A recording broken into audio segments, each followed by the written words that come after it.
Israeli troops have fired over the so-called Yellow Line in Gaza City, killing at least 5 Palestinians, including a baby. Several other people were injured in the attack near the neighbourhood of Tuffah. Israel continues to carry out attacks in Gaza despite ceasefire, which required it to withdraw its forces behind an unmarked boundary called the Yellow Line in the first phase of the deal. Let's bring in Hani Mahmoud now. He's in Gaza City. So, Hani, Israeli troops have fired across that Yellow Line. What more do we know?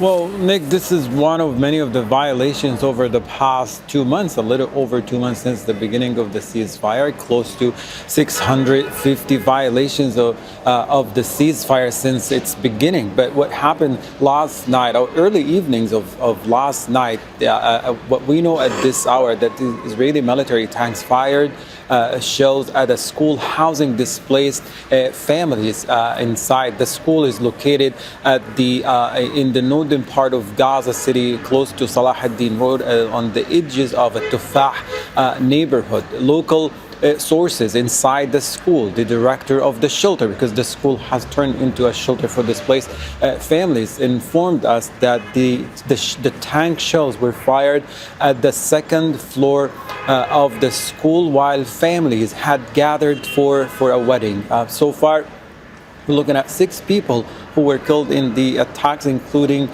children, and many others were critically wounded. The Israeli military for several hours prevented the paramedics and civil defense workers and civil defense department rescue workers to reach the bomb site to recover the injuries and to recover those who were killed in that attack. It was not until 3 hours from the attack the ambulance and paramedics arrived to the site and start evacuating the injuries and recovering the dead from inside the school. This just highlights how areas inside or outside the Yellow Line are equally dangerous for Palestinians. In fact, over the past few weeks, many of the attacks were carried out outside the Yellow Lines, and we're not talking about areas that are adjacent to the Yellow Lines. At least there's half a mile from the line that is created by the Israeli military, considering the area inside the Yellow Line as restricted military zone. But many of the people have been, so far, have been killed or targeted outside the Yellow Lines of the Gaza Strip. And Hani, beyond these perpetual dangers from the Israeli army, Palestinians, of course, trying to survive very difficult conditions with minimal shelter.